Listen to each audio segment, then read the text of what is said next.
Well, this morning we jump into a story that, upon first reading, it seems like it could be written by Quentin Tarantino. There is a lot of violence, graphic violence. There's sexual perversion. There's even some skipping around of the timeline. Last week we started Judges 19, and this story goes all the way through chapter 21, and Lord willing, we'll finish that next week along with the entire book of Judges. So we really are today in the middle of it. Now, if you weren't with us last week, I'm not going to recount what happened in chapter 19 that led up to the events of today. You can go online, you can watch it or listen to it. But we will get a brief recap from one of the characters, one of the players in the story. So we're in Judges chapter 20. Go ahead and open there, Judges chapter 20, and it opens with this scene that is a great assembly. A lot of people are gathered together, so let's see why they are gathered. This is Judges chapter 20, verse 1. Then all the people of Israel came out, from Dan to Beersheba, including the land of Gilead. And the congregation assembled as one man to the Lord at Mizpah. And the chiefs of all the people, of all the tribes of Israel, presented themselves in the assembly of the people of God, 400,000 men on foot that drew the sword. Now the people of Benjamin heard that the people of Israel had gone up to Mizpah. And the people of Israel said, "Tell us, how did this evil happen?" And the Levite, the husband of the woman who was murdered, answered and said, "I came to Gibeah that belongs to Benjamin, I and my concubine, to spend the night. And the leaders of Gibeah rose against me and surrounded the house against me by night. They meant to kill me, and they violated my concubine, and she is dead. So I took hold of my concubine and cut her in pieces and sent her throughout all the country of the inheritance of Israel. For they have committed abomination and outrage in Israel. Behold, you people of Israel, all of you, give your advice and counsel here." So I know this may not be the way that you want to start your Sunday morning. But we do get this brief recap from this man. This man is a Levite, which meant he was part of the priestly tribe of Israel. And he tells a story of how he was traveling. We went in detail on it last week. But he's traveling, and he stayed the night in a land that belonged to Benjamin, in a town that belonged to the tribe of Benjamin. And while he was there, he was attacked. And his concubine, which is something like a second-tier wife, right? You have your regular wife, and then you have a secondary wife. This is his secondary wife. She was murdered. This Levite's concubine was first sexually abused by the men of the city, and then she died. And as a response, this man cut up her body into 12 pieces and sent the pieces out among all the tribes of Israel, something as a rallying cry, as a call to action, as a call to war, saying, we need to get together and decide what we're going to do about this. And so, upon receiving the body parts, all of the fighting men of Israel, except for the tribe of Benjamin, 400,000 of them gathered together in this one place. Now, if you've read chapter 19 before, or if you were with us last week, you know that this Levite's not being entirely honest. I mean, these things did happen, but he's conveniently leaving out a few parts of the story. The house where he was staying, it was attacked, but the wicked men wanted him, not his concubine. They wanted to do unspeakable things to him. And in order to protect himself, he grabbed his concubine and threw her out to them. Said, "Do to her whatever you want." But he conveniently left that part out when he was recounting what happened. And while his concubine was being abused, what was he doing? He was hiding in the house. It doesn't seem like he was overly concerned. In fact, it looks like he went to sleep. But when he was recounting the story, he left all of that out. And when the Levite woke up the next morning, he showed no concern or care for her whatsoever. He thought she was still alive, and so when he goes outside to leave, he finds her on the porch, either passed out or dead. He didn't know, but he just says, "Hey, get up, it's time to go." No care. But when recounting the story, he left that part out. Now, make no mistake, what these wicked men of Benjamin did was atrocious. They were in the wrong. But this Levite was not as innocent as he presented himself. So while the gathered assembly should take note of what he's saying, we as the readers are to notice the hypocrisy, and the alarm should go off in our head like something is off here. This guy had other options, right? It's good and right and godly to protect those that live in your house. You don't willingly throw out the innocent person to protect yourself. But he doesn't share that, does he? He plays innocent and gets their attention. Look at verse 8. And all the people arose as one man, saying, none of us will go to his tent. None of us will return to his house. But now, this is what we will do to Gibeah. Gibeah was the town which all this happened. This is what we will do to Gibeah. We will go up against it by lot, and we will take 10 men of 100 throughout all the tribes of Israel, and 100 of 1,000, and 1,000 of 10,000 to bring provisions for the people, that when they come, they may repay Gibeah of Benjamin for all the outrage that they have committed in Israel. So all of the men of Israel gathered against the city, united as one man. So the Israelites hear this man's story, and they immediately spring to action. And their plan is to confront Benjamin. They're going to have a show of force. The army is going to go out. They're just going to reserve 10% essentially of their army to maintain supply lines so that they can devote their full military attention to Benjamin. They are united and they are ready for war. But notice what they didn't do. They didn't try to verify the Levite's story. They didn't do any sort of investigation at all. Maybe because he was of the priestly tribe, or maybe he was just a good storyteller. They didn't even stop to think. They didn't pray, what should we do? They didn't ask what God wanted them to do. I mean, they will eventually, but here at the outset, they just hear it and it's immediate outrage. And they are doing what we often do. Something happens, a crisis happens, and we far too often jump right into problem-solving mode without investigating or praying. We rush straight into the first solution that may make somewhat sense, right? That seems plausible, that feeds our outrage. And that's what Israel's doing. And I wonder if the outcome would have been different if they had taken a different course of action. Something needed to be done. I mean, the evil did need to be dealt with. But I wonder if Israel had not shown up at Benjamin's door with just under 400,000 fighting men, I wonder if they would have been more willing to listen. But as we're about to read, they don't. Look at verse 12. And the tribes of Israel sent men through all the tribe of Benjamin, saying, what evil is this that has taken place among you? Now therefore give up the men, the worthless fellows in Gibeah, that we may put them to death and purge evil from Israel.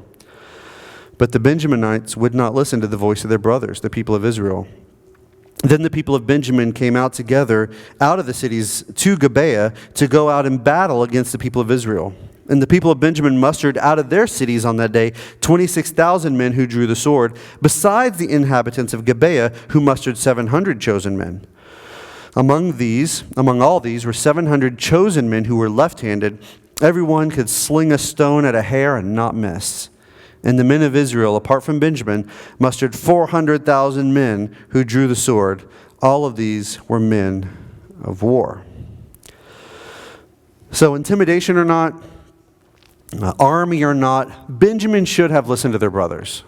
These men did an atrocious, wicked thing. But when they perceived an attack, when they perceived that they were about to be attacked, they chose their tribe over the truth. What was right, what was wrong, that was not nearly as important as, hey, you don't mess with my people. Now notice, they didn't say, hey, we get it, you're upset, we'll take care of it. They didn't even do that.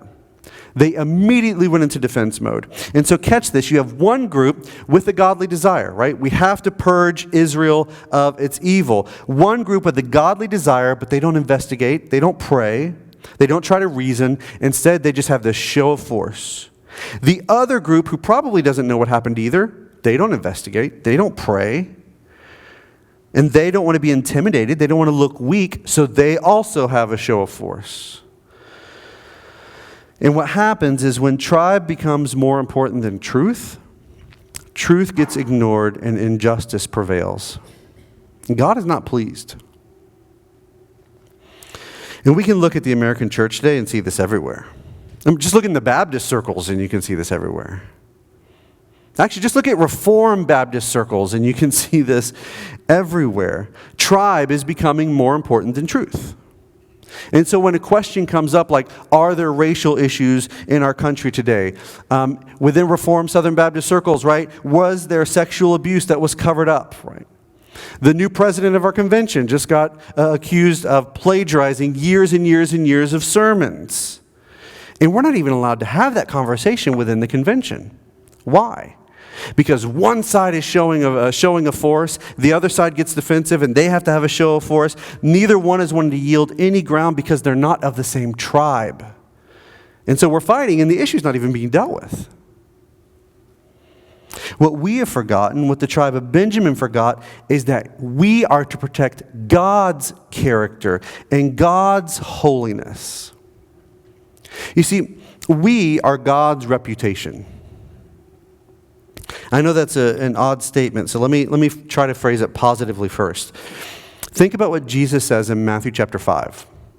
What did he say? He says, "Let your light shine before others so that they may see your good works and give glory to your Father who is in heaven." And so the world sees us doing good to them, and they say their God is amazing. Now let me say it negatively.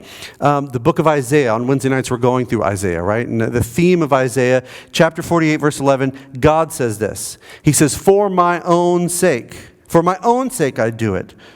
For how should my name be profaned? My glory I will not give to another. You see, God's people were in sin. And when they gave themselves into sin, it profaned God's name. People, the unbelieving world, looked at them and said, what are they doing? Their God must not be a very good God. And a good God is not okay with being called not good. And so God acted. God saved so that his name, his reputation could be upheld. And we have something similar here in Benjamin. The tribe was more concerned for their name and their reputation than God's. And because of that, they didn't deal with the evil that was in their midst. Now, even though Israel didn't investigate things like they should have, and they were too quick to fight, they did have the right motive. The book of Deuteronomy says to purge evil from Israel. That's what twice in Deuteronomy God tells the people that. You have to purge the evil, eradicate it. And that's what Israel was trying to do. But Benjamin wouldn't listen, so they gear up for war. One side, 400,000 people. Benjamin, 26,000, including these left-handed sharpshooters. And finally, perhaps a little bit late, but never too late, they pray. That's something we can learn, right? You may not have prayed at the beginning like you should have, but it's never too late to start praying. That's what they do here. Look at verse 18. The people of Israel arose and went up to Bethel and inquired of God, who shall go up first for us to fight against the people of Benjamin? And the Lord said, Judah shall go up first. Now, I want to pause here because hopefully this sounds a little bit familiar as we've gone through the book of Judges. Remember in the opening chapters of Judges, the conquest of Canaan was recounted, right? So the people had traveled all throughout the wilderness, 40 years in the wilderness. Finally, they get to go into the land, and that's described in the book of Joshua. The opening chapter of Judges recounts all of that, right? And so Judges chapter 1, verse 1, the people inquire, God, who should go up first? And God says Judah should go up first. And then we see their military successes. And so this sounds very similar to the opening chapters of the book. Another thing sounds like the opening chapters of the book. Did you notice the unity that Israel has? I mean, the 11 tribes are showing up as one man. They're asking God as one man. They're presenting themselves as one man. And here in chapter 20, this seems a little bit out of place. I mean, you read through the book of Judges and you see their unity slowly start to disintegrate. Tribes start fighting with each other. First they get angry, then it escalates, and the unity is broken. But here in chapter 20, it seems more like the beginning of the book. And that's probably because it was. At the top of the sermon, I said this is something like a Quentin Tarantino movie where the timeline gets shuffled. It's not in sequential order. And so we're going to find out in a few verses that Judges 19 through 21 most likely happened near the right after the conquest of Canaan was finished, right? So near the events at the beginning of the book. And so think of it this way. Judges 1 and 2 are kind of like an introduction to the entire book. Then you have Judges 3 all the way through 16. They detail the actual judges themselves. And so there was this judge and this judge, 12 altogether. Then chapter 17 to 21, we get these events that are detailed. But they're not necessarily last in order. Instead, they are examples from various times throughout Israel's history that highlight how Israel got into such a mess. So, a few weeks ago, chapter 17 and 18, remember the people were disobedient. And who was supposed to be leading them? The priests. The priests were supposed to keep them in track, right? And say, okay, here's what God's word says to do, and to teach them and to give the meaning of the text to them. But they weren't doing that. The priests, too, were being disobedient. Everyone was doing what was right in his own eyes. Then, here we are, chapters 19 to 21. Because Israel refused to deal with the evil in their midst, disaster follows. And so we see it here in Benjamin, but it's really a theme throughout the whole book. They don't deal with the evil like they should. Disaster follows. So back to chapter 20. Verse 18 again, take note of how things are worded. We're going to see some prayers coming up, and pay attention to the wording. Here in 18, the people ask, who should go first? And God says, Judah. Verse 19. Then the people of Israel rose in the morning and encamped against Gibeah. And the men of Israel went out to fight against Benjamin. And the men of Israel drew up the battle line against them at Gibeah. The people of Benjamin came out to Gibeah and destroyed on that day 22,000 men of the Israelites. But the people, the men of Israel, took courage and again formed the battle line in the same place where they had formed it on the first day. So here they draw up for battle and it gets bloody. And Israel loses the battle. The Benjaminites, the ones who were hoarding the evil, the ones who were protecting the ones who had committed this atrocity, they're victorious and they kill 22,000 Israelites. Israel didn't give up any ground, but they lost the battle. Verse 23, pay attention to the wording again. Verse 23. And the people of Israel went up and wept before the Lord until the evening. And they inquired of the Lord, shall we again draw near to fight against our brothers, the people of Benjamin? And the Lord said, go up against them. Essentially, their prayer is, God, did we hear you right? Should we go fight them? And they're clear this time. You see the repetition. Should we go fight our brothers? Should we fight Benjamin? And God says, go. Verse 24. So the people of Israel came near against the people of Benjamin the second day. And Benjamin went against them out of Gibeah the second day and destroyed 18,000 men of the people of Israel. All these were men who drew the sword. And so for the second time, they go and they lose a battle. Benjamin is again victorious, killing 18,000 Israelites. 2 days, 2 battles, 40,000 men are dead. A tenth of their entire army. And we, the readers, are probably thinking something similar to the Israelites. Like, what's going on here? We're the ones in the right. They're the ones who are doing the evil. Why are we losing? We asked God what to do. We did what He said. Why are we losing? Something seems off. Verse 26.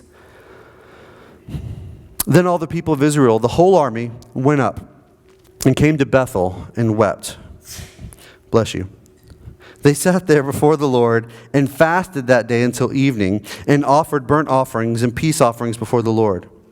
And the people of Israel inquired of the Lord, for the ark of the covenant of God was there in those days. And Phenehos, the son of Eleazar, the son of Aaron, ministered before it in those days, saying, shall we go out once more to battle against our brothers, the people of Benjamin, or shall we cease? And the Lord said, Go up, for tomorrow I will give them into your hand.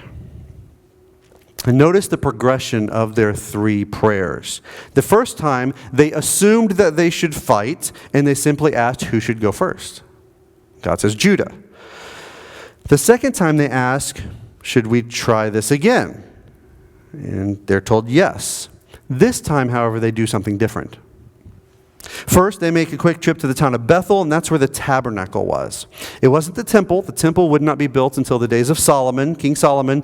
But this is the tent of meeting, which was described in the book of Exodus. It was a place where sacrifices could be held up, and God's presence was in the midst of the people, so that they could figure out what they were supposed to do. It housed the Ark of the Covenant, which was there. And so worship could take place, sacrifices could take place, and people could ask God what they were supposed to do. And so that's what they do. They weep, they fast, they worship, they offer sacrifices. And again, they ask what to do. But this time we're told about the priest. His name was Fenejos. Now, there's a couple of different men named Fenejos. Just in a few chapters, in the opening chapters of 1 Samuel, we see another man named Fenejos. He's evil. He's wicked. That's not the same one. This is one who was a true hero in the life of Israel. He was Aaron's grandson. So you have Moses, his brother Aaron. This is Aaron's grandson. He was a priest, and he was courageous for the Lord.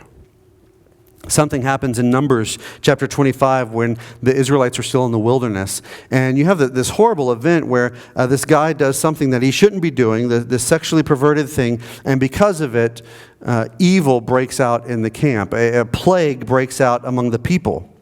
And Phinehas goes in and kills the man who was doing it.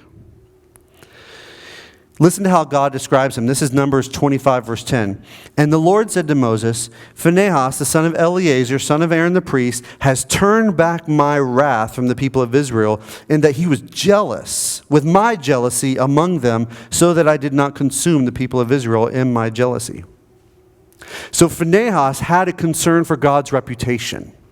Right? Plague is breaking out in the camp. The people are wailing. He does not want them to say, what is God doing to us? Right? He wants to protect God's reputation and protect God's name, and so he purges the evil, and it protects the people. This was shown again later, this time from the book of Joshua. You can read about it in Joshua chapter 22. Again, Phinehas, concerned for God's reputation, sees some of God's people disobeying and dishonoring his name, and so he leads a campaign against them, but not a military one. He was wise. He didn't go in guns blazing or slings blazing, right? He went in and he sought the truth first. So he said, let's find out what's going on. And that time nobody had to die, but again, he was commended for taking steps to protect God's reputation. So this is the same Phinehas in Judges chapter 20.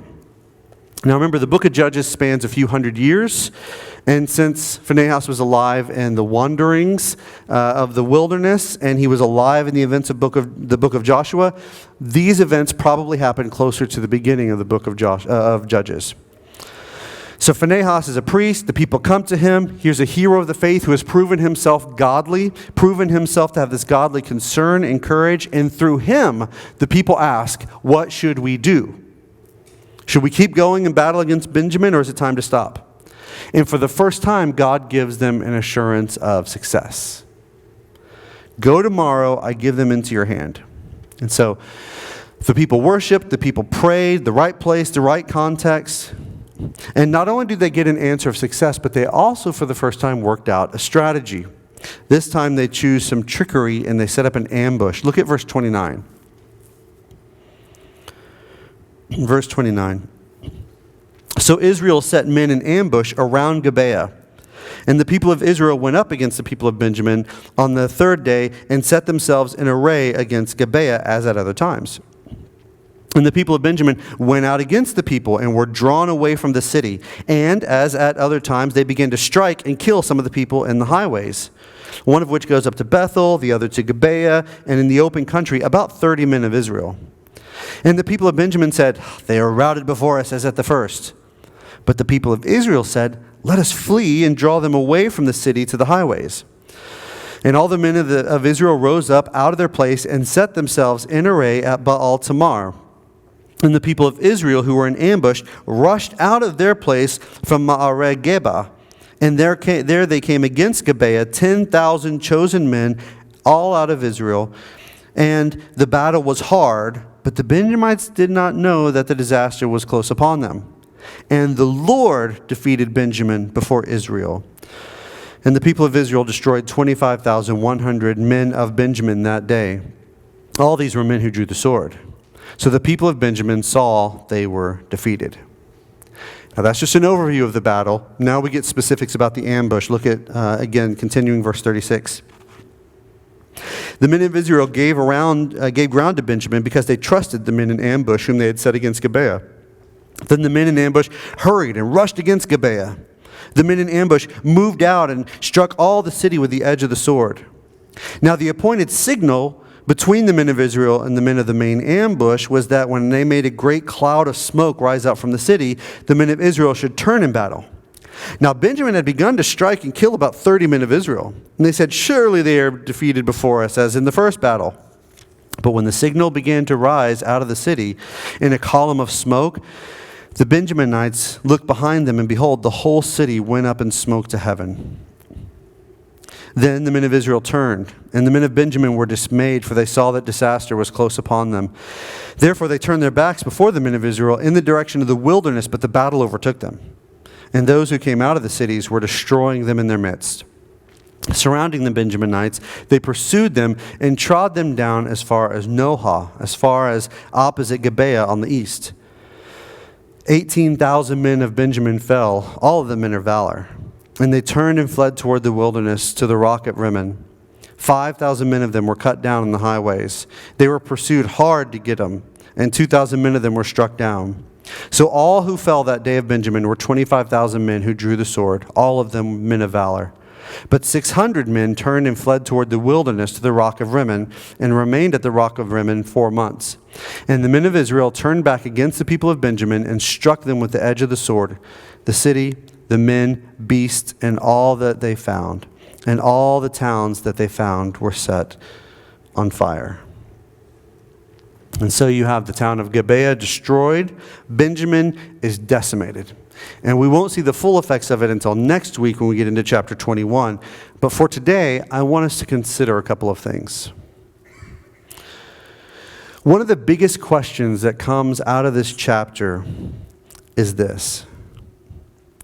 If God is really in control, if he's sovereign, then why does this chapter go down this way?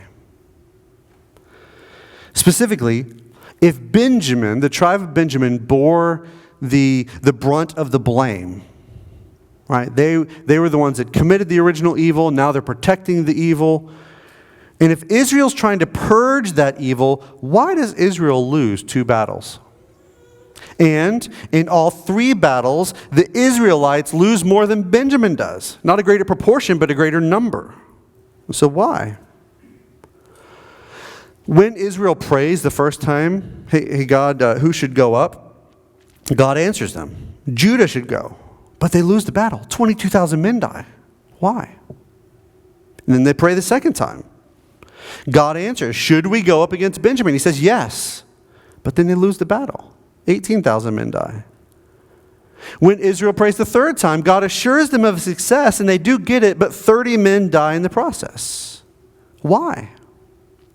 And maybe you're thinking, well, 30 men on that third battle isn't as bad. I mean, it's only 30 people, right? At least it's not 22,000 or 18,000. That's worth it, right? Maybe. But what if your father was one of those 30 men on the last day? What about your brother? Why do these events happen this way? And we're not told. I mean, we can make some guesses, but when it comes to something like this, I don't like making hypotheticals. And so in the end, we don't know why these things happened. Israel lost the majority of the battles. They won the war, but it cost them so much to do so. Why did it happen this way? And we're left, I think, with 3 options. So the question is, if God is sovereign, if God is in control, why did things go down this way? Option number one is this: God isn't really in control. God's not really sovereign. Not completely. And so when he answers the Israelites, like, should we go up? And he says yes, he wants them to win, and he tries to help them, but in the end, there just wasn't really much he could do about it. So that's one option. But it's not a valid option if you believe the Bible, right? Our God is in the heavens. He does all that he pleases, Psalm 115, verse 3. In the Gospels, we see Jesus with his words calm a storm, and his disciples see that and they're like, who is this that even the wind and the waves obey? Jesus says, not a bird, not a sparrow falls to the ground without it being God's will. Or think of Isaiah chapter 46, where God says, I am God and there is no other. I am God and there is none like me, declaring the end from the beginning, and from ancient times things not yet done, saying, my counsel shall stand, and I will accomplish all my purpose. I have spoken, I'll bring it to pass. I have purposed, and I will do it. And so doubting that God has the ability to do whatever he wants, doubting that God is really in control just isn't an option. I mean, you can believe it, but that puts you at odds with the Bible. So a second option. God is sovereign. He can do whatever he wants, but he's not good.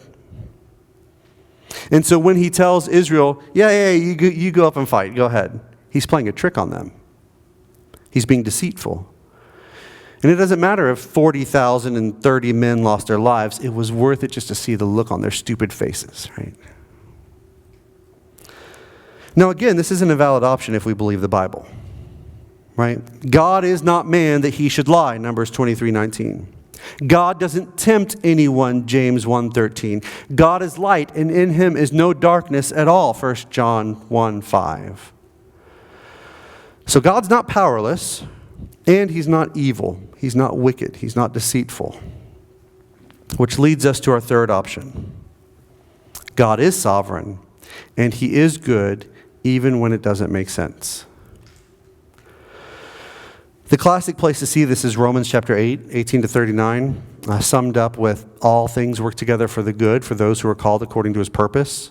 And then you go through the list there in Romans 8 of all the things like persecution and things like distress and things like being attacked with swords and things like famine, right? I encourage you, read that, Romans 8. Read that this week, meditate on it, chew on it. Another great example is Psalm 73. Now that's one that you could really sink your teeth into this week. It starts off with this. This is Psalm 73. The psalmist says, truly God is good to Israel, to those who are pure in heart. And then the psalmist goes on to describe all of these ways where it doesn't look like God is good to Israel. All of these horrible things are happening. He keeps saying, look at the wicked people. They keep prospering. They have a nice life. Everything is at ease. Here we are. We're giving our lives to God, and it looks awful. Why? Then he says, this is, I don't remember which, I think it's verse 18. He says, but when I thought to understand this, it was a wearisome task. So the question is, I know God is good. Why are all these bad things happening? He says, when I tried to think about that, it made me tired. And eventually he says this. This is Psalm 73, verse 23. Nevertheless, I am continually with you. You hold my right hand. You guide me with your counsel, and afterward you will receive me into glory. Whom have I in heaven but you? And there is nothing on earth that I desire besides you. My heart and my flesh may fail, but God is the strength of my heart and my portion forever. And so he says, this world doesn't make sense, but I believe God is good, and I believe that he is with me, and he will give me the strength to endure anything. It's the same faith that Joseph showed near the end of the book of Genesis. There he is. He's at his height, right? Second in command, all of Egypt. And there he is confronted with his brothers, the very ones who sold him into slavery decades before. that led his life into ruin to be first a slave and then later a prisoner. And now he is face to face with those who threw his life and made it junk. And what does he tell them? You meant evil, but God meant it for good. And that's the attitude that we have to have when it comes to texts like Judges 20. We're not told why Israel lost but won. We're not given the reasons that God had, but we have faith that he is sovereign and that he is good.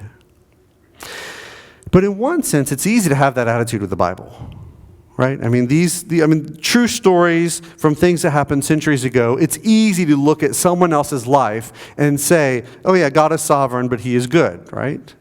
Even when it doesn't make sense. But what about when we try to apply it to our lives? I mean, I don't think most of us have any problem believing that God is good, even though we may not feel like it all the time. I think most of us here understand that God is sovereign. But you can make yourself crazy when you try to figure out why. You try to think through the bad things in your life and the hard things in your life. And you're like, okay, God, I get it. You're in control and you're good, but why? Why did you allow this? Some of you may have faced unspeakable evils in your past. Some, like we've been looking at the last few weeks in Judges. Or maybe it's not anything that bad. Maybe you're just trying to get through today. And you're like, okay, God, look, I believe you're in control. I believe that you're good. But what in the world are you doing? Coronavirus, a wicked government. There's hurricanes. There's earthquakes. You may have a jerk boss. Your wife may be bitter, your kids may be wayward, and you're thinking, God, why are you allowing these? And the only thing that will get you through your day, no matter which one of those things you face, is the rock-solid belief that God is in control, he is sovereign, that he is good, and that he does have a good plan for you. And you may not see it until you get to the end of your life. You may not see it until eternity when you're getting to look back through the lenses of God and then you can say, oh, now I get it. Now I get it. And we have to put our mind on that day, seated with God, around God's throne, worshiping him and praising him for his good plan. And that's what will give us strength to get through the day. God is sovereign. He is good, and he does have a good plan for us. So let's keep our faith in that. Let's keep our faith in him. Let's rest in his sovereignty, even through the tears, saying, God, I know you are in control, and I know you are good. So show me the good.